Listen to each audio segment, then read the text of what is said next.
The main issue here is that what is a breadbasket of the world, a country that produces enough food to feed 400 million people around the world, has now become a major humanitarian aid recipient. Those imports are threatened or the prices go up, they have to seek other sources, but that causes a global food price crisis. How can the bloc sports affect our lives here in Europe? What should we expect? We're talking about global destabilization.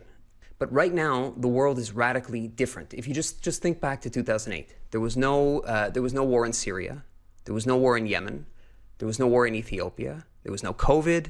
Climate change was talked about as something serious coming down the pipe, but it was not sort of directly affecting us. So the world is connected, and there are global consequences to nations being destabilized, to political and social unrest. So you may think your hypothetical person in Europe says, well, it doesn't really matter to me at the moment, I don't really care about that. Well, we're connected. So at some point, it will matter. And we've seen the price increases now. But I mean, think of the same thing. You said that, the prices have gone up in Greece. And I'm speaking to you from Rome, and the prices are up here. And it's a fact of life. Food prices are higher at the moment. Inflation is higher. Energy prices are higher. So what can be done eventually to avoid all this?